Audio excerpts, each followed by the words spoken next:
Hello everyone, welcome to my YouTube channel chemistry by Kumar Sushil Jangid. आज हम 12th chemistry के chapter number 2 विलियन को continue करने जा रहे हैं। आज हम डिस्कस करेंगे आदर्श व अनादर्श विलियन।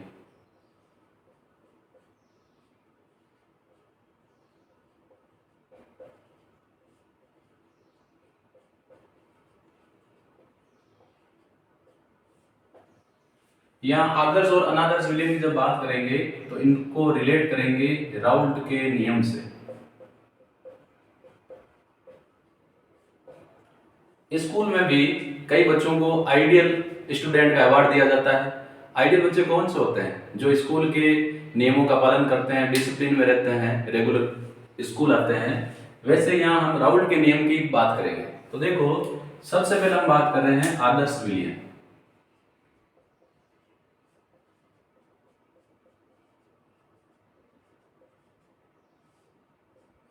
आदर्श विलियन क्या होता है? वह विलियन जो ताप और सांद्रता की सभी परासों पर राउल्ट के नियम का पालन करता है। ताप व सांद्रता की सभी परासों में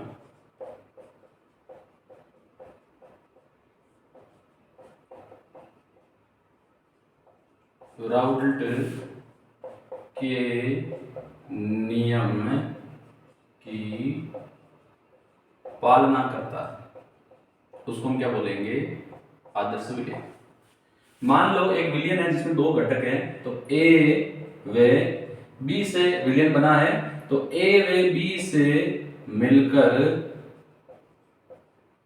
बना विलियन आदर्श कब होगा? जब नंबर 1 ए व बी को मिलाने पर आयतन में परिवर्तन शून्य हो, यानी डेल्टा V इक्वल टू क्या हो? शून्य। यानी ए व बी का आयतन विलियन के आयतन के बराबर हो। नंबर 2, ए व बी को मिलाकर विलियन बनाने पर एंथैल्पी में परिवर्तन भी क्या हो? शून्य हो। नंबर 3, विलियन का जो कुल दाब है वो इसके घटकों के कुल आंशिक दाब के योग के बराबर हो। विलियन का जो कुल वाष्प दाब है वो इसके घटकों के आंशिक दाब के योग के बराबर हो। नंबर 4, देखो ध्यान रखने वाली बात है कि पहले ए अलग था तो ए और ए के मध्य आकर्षण बल थे। ध्यान देंगे इसको। पहले बी भी अलग था तो बी के अणु या परमाणुओं के मध्य आकर्षण बल था। अब जैसे ही ये विलियन बनाएंगे, अब नया आकर्षण किसके बीच में हो जाएगा? ए और बी के मध्य आकर्षण। तो नंबर 4 कंडीशन है कि ए और बी के मध्य जो नया आकर्षण बल आया है वो बराबर होगा ए व बी के मध्य आकर्षण बल के। यानी ना तो प्रतिकर्षण होगा और ना ही आकर्षण अधिक होगा। पहले और बाद में आकर्षण बल क्या होगा? बराबर। तो यदि आयतन में परिवर्तन शून्य है, एंथैल्पी में परिवर्तन शून्य है, कुल वाष्प दाब घटकों के वाष्प दाब के योग के बराबर हो और ए और बी के मध्य आकर्षण बल ए और बी के मध्य आकर्षण बल के अगर बराबर है तो ऐसे विलियन को हम क्या बोलेंगे? आदर्श विलियन। उदाहरण की बात करेंगे तो जैसे n hexane plus n heptane का विलियन,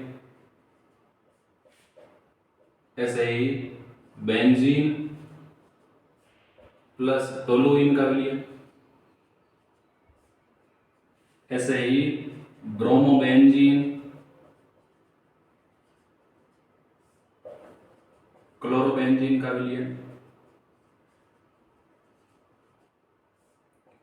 ऐसे ही एथेनॉल और मेथेनॉल का विलियन। ये सारे विलियन आदर्श विलियन कहलाते हैं। दूसरा हम बात कर रहे हैं अनादर्श विलियन।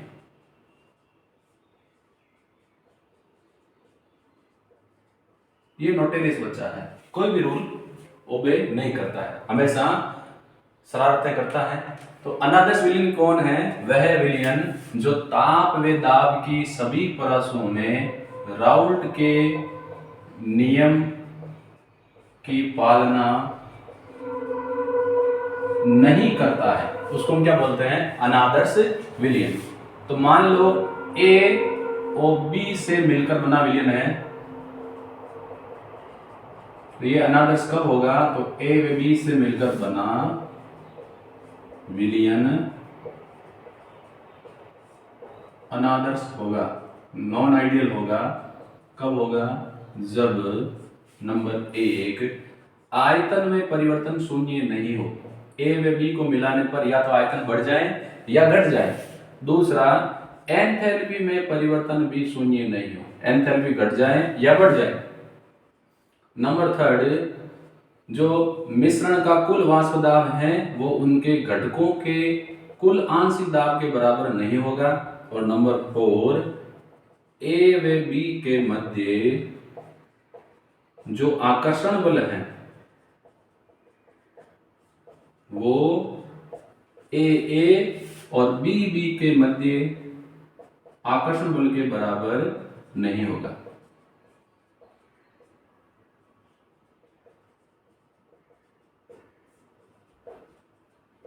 ऐसे विलयन को हम बोलेंगे अनादर्श विलयन। अनादर्श विलयन जो है ये दो प्रकार के होते हैं, उनकी बात करते हैं।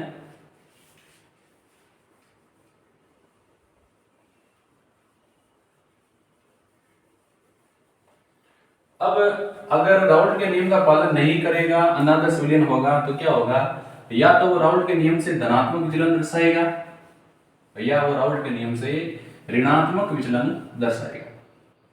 तो पहला हम बात कर रहे हैं अनादर्श विलयन की टाइप की बात कर रहे हैं। पहला है राउल्ट के नियम से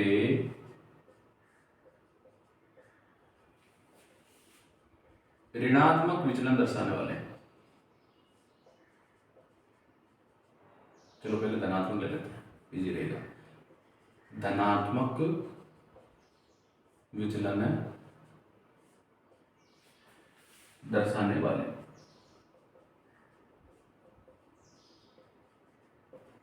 और दूसरे जो है इनको बाद में ले लेंगे, लेकिन साथ में पढ़ते हैं राउल्ट के नियम से ऋणात्मक विचलन दर्शाने वाले।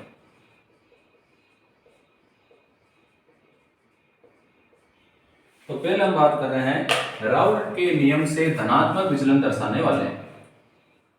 मान लो ए व बी से मिलकर बना विलयन है, ये राउल्ट के नियम से धनात्मक विचलन दर्शाएगा। तो क्या होगा, धनात्मक विचलन दर्शाएगा तो नंबर एक होगा कि आयतन में जो परिवर्तन है वो धनात्मक होगा, यानी ए व बी को मिलाने पर आयतन बढ़ जाएगा। नंबर दो, एंथैल्पी में परिवर्तन भी क्या होगा, धनात्मक, यानी विलयन जब बनेगा तो एंथैल्पी बढ़ जाएगी। नंबर थर्ड जो है, विलयन का जो कुल वाष्प दाब है वो इसके घटकों के वाष्प दाब के योग से अधिक हो जाएगा। और घटक जो है, जैसे मान लो पी ए है, इसका आंशिक वाष्प दाब भी पी नोड ए एक से अधिक हो जाएगा और पी बी का भी पी नोड बी और इसकी मोल विन के गुणनफल से अधिक हो जाएगा। नंबर फोर, ये बात नोटिस करने वाली है, ए व बी के मध्य आकर्षण बल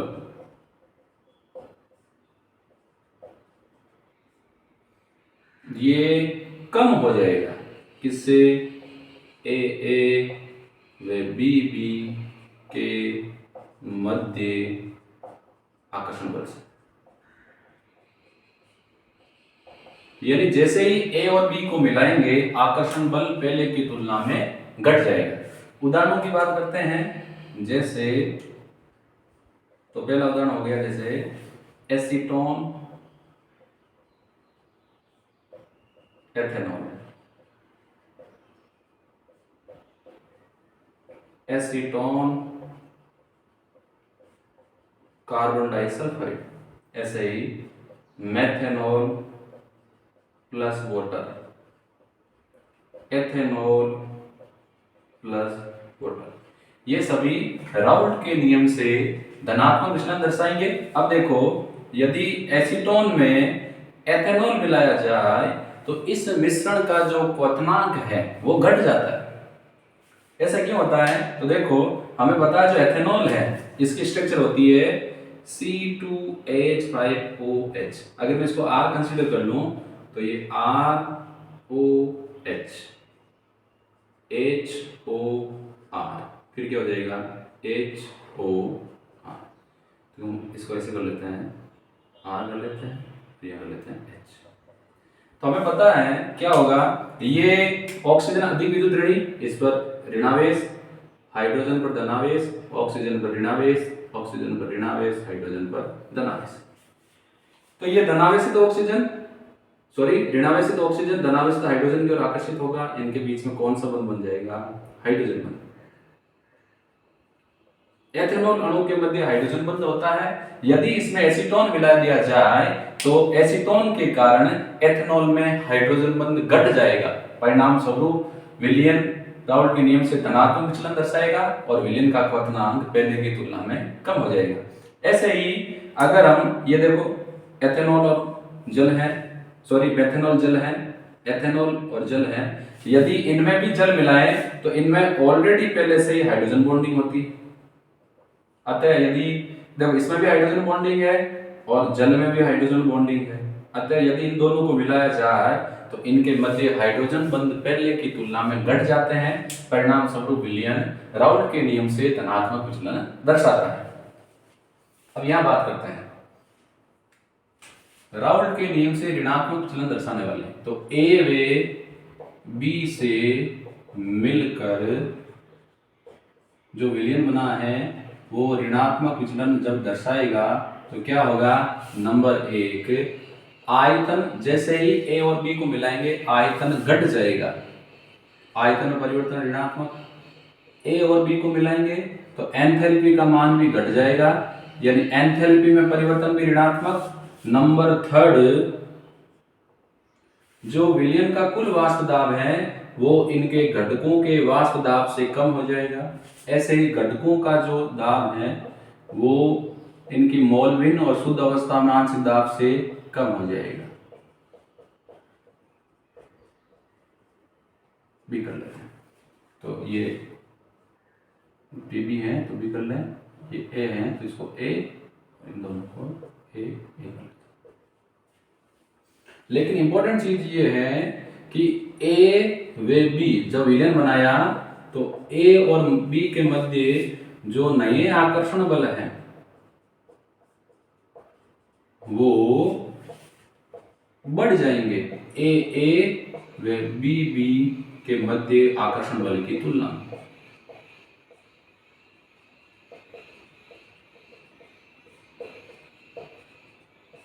अब देखो, अगर इसे उदाहरण की बात करें तो उदाहरण में जैसे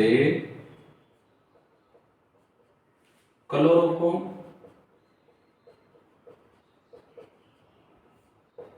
प्लस एसीटोन, ऐसे ही फिनोल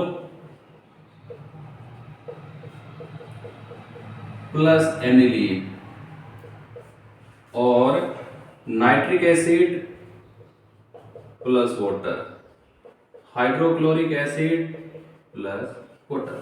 ये जो मिश्रण है या विलयन है ये राउल्ट के नियम से ऋणात्मक विचलन दर्शाता है। अब देखो, अगर हम क्लोरोफॉर्म में एसीटोन डालें तो क्या होगा? तो क्लोरोफॉर्म होता है CHCl3, एसीटोन होता है CH3COCH3।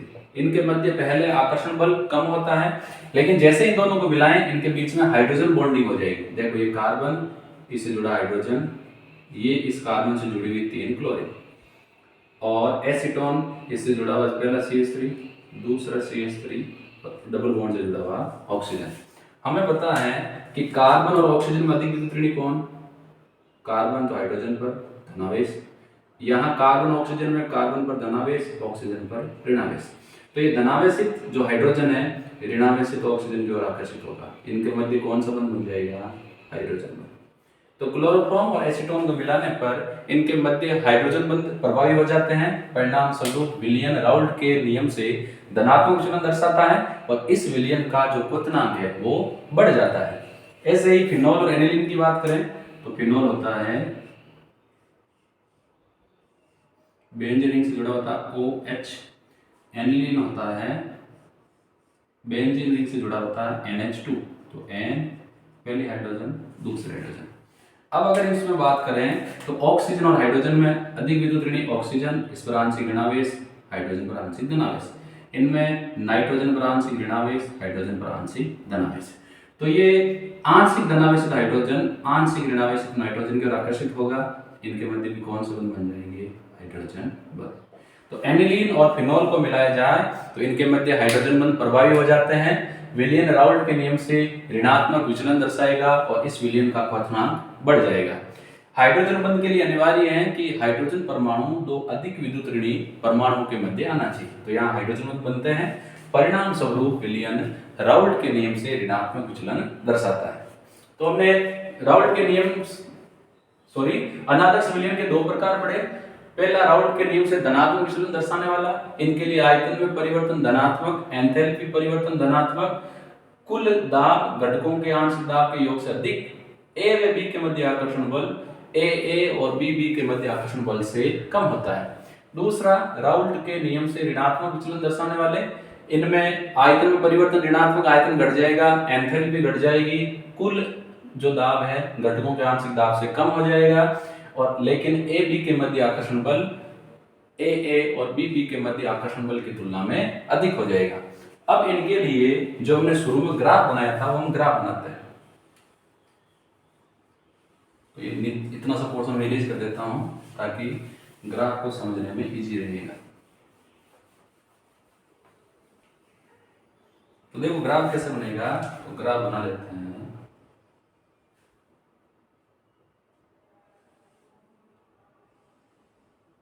ग्राफ किसके बीच में है? यहां ले रहे हैं मोल बिन, और ये ले रहे हैं वाष्प दाब। तो पहले मैं आइडियल सॉल्यूशन जो आदर्श विलयन होते हैं उनके लिए ग्राफ खींच रहा हूं।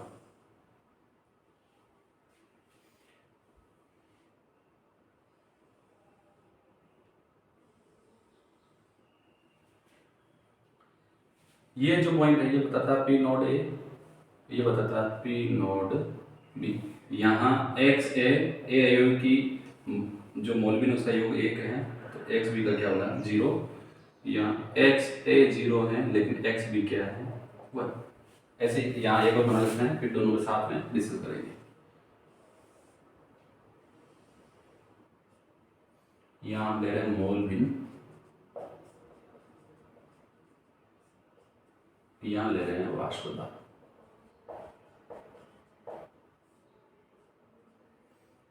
ग्राफ कुछ ऐसा आएगा, ये बताएगा P नोड A को, ये बताएगा P नोड B को, जो बताता है कि B A की तुलना में अधिक वाष्पशील है। तो ये मैंने ग्राफ बना दिए आइडियल सॉल्यूशन के लिए, यानी आदर्श विलयन के लिए। लेकिन आदर्श विलयन के ग्राफ अनादर्श विलयन के ग्राफ से अलग होना चाहिए। तो अब क्या होगा, इन सबको मैं रोटेट कर देता हूं, इनको भी कर देता है, क्योंकि ये आदर्श विलयन के लिए है और ये आदर्श विलयन से विचलन दर्शा रहे हैं। एक धनात्मक दर्शा रहा है, दूसरे क्या दर्शा रहा है? ऋणात्मक। देखो ये धनात्मक विचलन दर्शा रहा है, तो ये ग्राफ भी कहाँ जाएगा? ऊपर। ये लाइन भी कहाँ जाएगी? ऊपर। और ये लाइन भी कहाँ जाएगी? ये जो लाइन है ऊपर वाली, ये बता रही है कि P जो है कुल दाब वो ग्रेटर देन है दोनों घटकों के आंशिक दाब से, और ये बता रही है किसके लिए? देखो P A के लिए है और ये किसके लिए? P B के लिए। तो ये बता रहा है P A greater than P note A गुणा x है, और ये बता रहा है P B यानी घटक B का आंशिक वाष्प दाब इसके शुद्ध अवस्था में आंशिक वाष्प दाब और उसकी मोलबिन के गुणनफल से अधिक है। तो ये ग्राफ बन गया राउल्ट के नियम से धनात्मक विचलन वालों के लिए। अब हम बात करें ऋणात्मक विचलन वालों के लिए, तो ग्राफ डाउन आएगा क्योंकि वैल्यूज घट रही है। ऊपर देखें आप, वैल्यूज कम है, देखो ये इसमें वैल्यूज अधिक है। तो ये जो ग्राफ है, ये वाला डाउनलाइन वाला, ये बता रहा है कि कुल वाष्प दाब घटकों के वाष्प दाब से कम है। ये पीए के लिए बता रही है, तो ये बता रहा है जो पी ए है ये कम है पी नोट ए और 1 से के गुणनफल से, और ये बता रही है जो पी बी है ये कम है पी नोट बी 1 से 20। तो इस प्रकार हम आदर्श विलयन के ग्राफ से अनादर्श विलयन के ग्राफ प्लॉट कर सकते हैं। ये मैंने लाइन को डॉटेड इसलिए कर रहा है क्योंकि आदर्श विलयन के लिए है, और जो गहरी लाइन है, सीधी लाइन है, वो बता रही है अनादर्श विलयन के लिए। धनात्मक के लिए ग्राफ ऊपर जाएगा और ऋणात्मक के लिए ग्राफ नीचे आएगा। तो ये हमने बात कर ली आदर्श और अनादर्श विलयन।